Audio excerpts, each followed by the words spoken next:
Hey, Crystal Maiden here, and this is pretty much necessary for getting to the final dungeon of the game, because you have to go through its maze in a very specific route, but the route is different for every playthrough. So, even though you could take this exact route, but it would be not working for you if you tried it.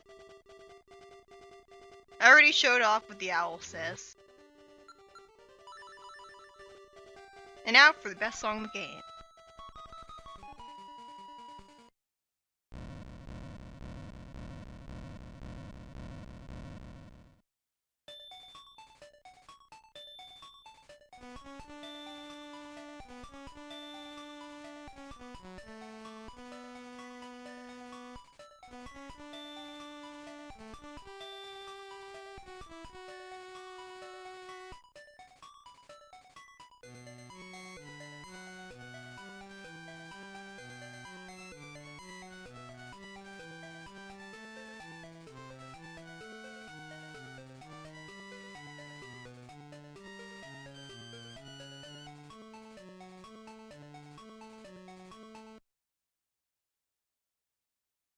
It's kind of random that you have to break apart an egg to get to the wind fish.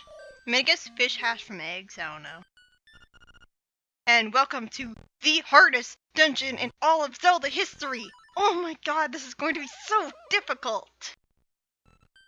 Basically what I have to do is follow the directions that the book told you to do. I mentioned before that all of the kids in Nave Village, I wondered who was actually the mother of them. Apparently the woman with the baby is the mother of those kids. And all of those kids are twins. They're related to each other. So apparently, even though she had like quadruplets, she decided that that wasn't enough for her, and she decided to have a baby. And that's the end. Oh my god, that was so difficult!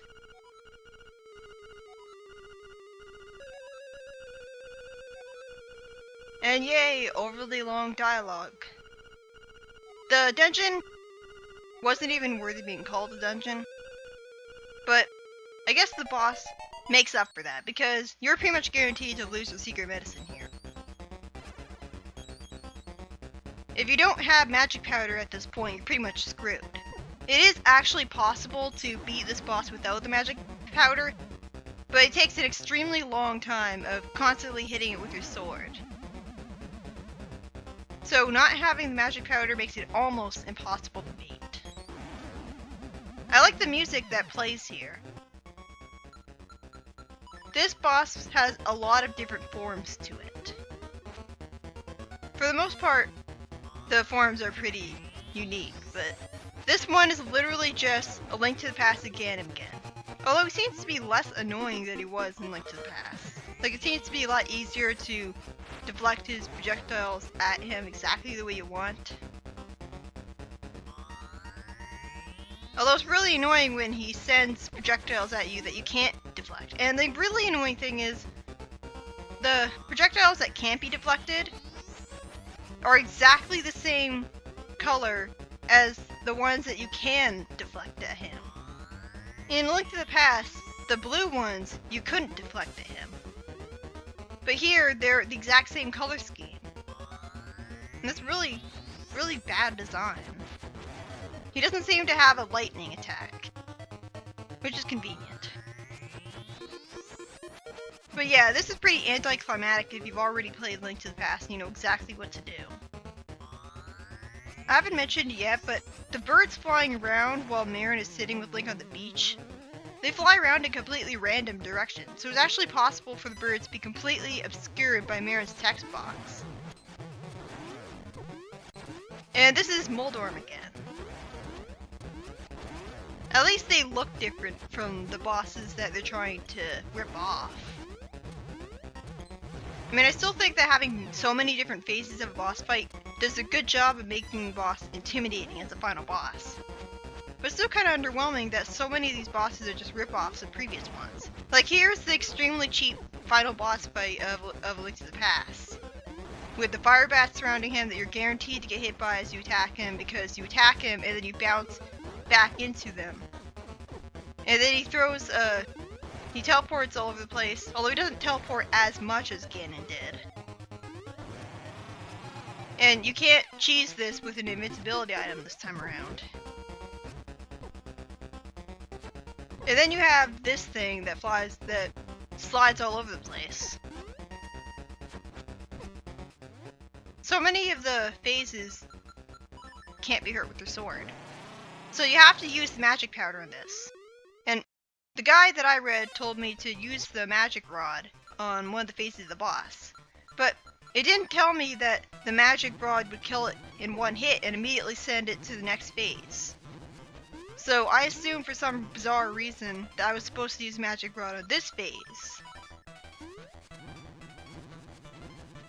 When its eye opens, you can actually one-shot it with the boomerang, which is really awesome.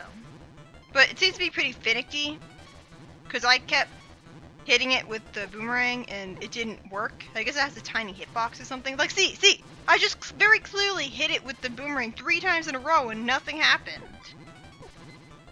It didn't seem to be flashing or anything. So yeah, I screwed up here. I don't know why I thought that I had to use the magic rod against the thing. You have to either use arrows or use the boomerang. I guess it's a good thing that I didn't attack it with the boomerang, because if I just one-shotted it right there, then it would have been kind of anticlimactic, because you'd have the final phase of the boss, but I kill it instantly. And again, I'm not sure why Link has to wake up the Windfish after he defeats him.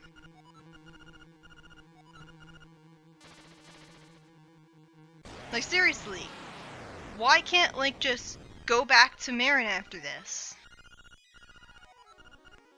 Why can't he just play the Mambo's Mambo and then just go back to Marin and live out his life on Koholint Island? Why does he have to climb the stairs and destroy it? They really took advantage of the DX version having color here. It was all monochrome in the regular Game Boy version. So the whale didn't look nearly as ridiculous as he does here. He mentions wisdom, courage, and power, like the Triforce. And that's right, the owl was actually the spirit. He's actually your spirit guide. And I guess that makes another person who calls you by your name. But that's still less than 10 people. You're probably wondering why it's called the Rock's Feather. This thing looks so ridiculous. Look at this. It's like a little kid splattered random paint on it. This is so stupid looking. But anyways, Rock's Feather is actually named after a bird from the Thousand Arabian Nights called the Rock. Although I think it's pronounced differently. But yeah, there's actually a reason for why it's called the Rock's Feather. It doesn't really matter that he calls you thief in capital letters, because all of his text is in all caps anyways. The text in this game looks pretty ugly, because it's all italicized and stuff. And see, this is exactly what I'm talking about. Everything disappears. And we're supposed to believe that Link hasn't murdered everyone on the island? We're supposed to believe that the island continues to exist after this game? When we're very clearly shown everyone disappearing. How is this a happy ending? How is this an appropriate ending for a Zelda game? This is so needlessly bleak and depressing. Why did they think this was a good idea? How does this contribute anything positive at all?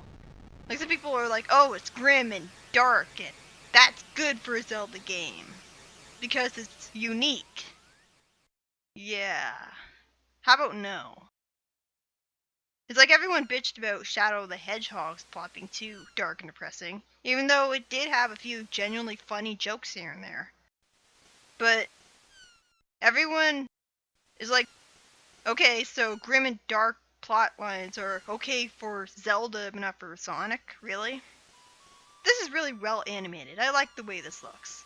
Like, Link looks so much better here than he does in the camera pictures.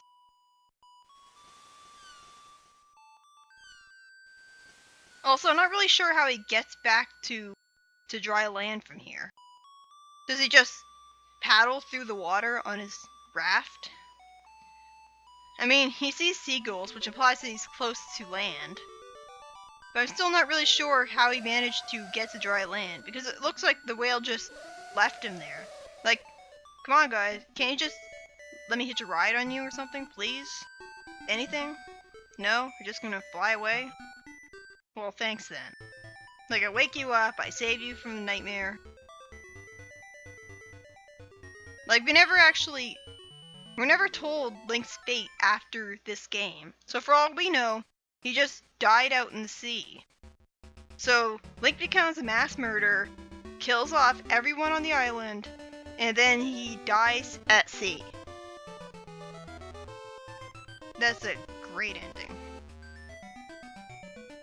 That's not needlessly grim at all. But anyways, that was Link's Awakening. And despite all my nitpicking I've done, I do think it's a pretty good game. Like, the soundtrack is phenomenal. I love the fact that every dungeon has its own theme to it. And while I have some nitpicks about the graphics here and there, it does look pretty good. Definitely a lot better than Zelda 1. The story is needlessly grim and depressing, but in terms of the actual gameplay, it's pretty fun.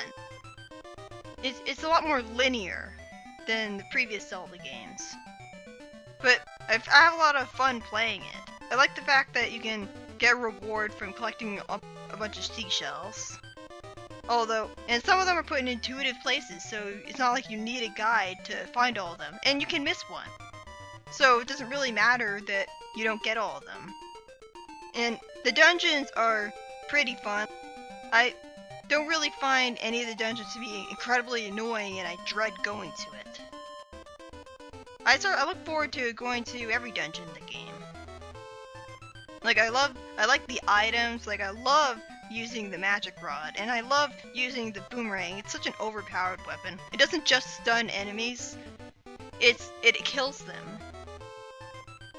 And even the fact that the game has a lot of hand-holding and a lot of pre-dungeon stuff, I don't mind that either because I like accomplishing tasks. Like, I'm annoyed by backtracking in Zelda games, but so-called padding, I don't care about, because it's still accomplishing a task. I mean, how do you even define padding in a game like this anyways? Although I do really hate the fact that the text scrolls at the speed of molasses, and every time you walk into something that you can pick up, or blow up, or dash through, or melt with the fire rod, you get a text box that shows up, and you have to scroll through the text really slowly. And the piece of power in Guardian Acorn also has that text. Like, that helps contribute to making the game feel incredibly slow-paced for me, and I don't have much patience for that sort of thing. That's part of why I don't really go back to this game all that much, because I don't have much patience for that. And I don't really play this game often, so I have beaten most of it without a guide, and that's how I made my glitch video. But I don't have as much experience with this game. I have some nostalgia for it, but not as much as I do for, like, Minish Cap, for example, which might be the next Zelda game I'm planning on doing. So stay tuned for the glitch video of Link's Awakening.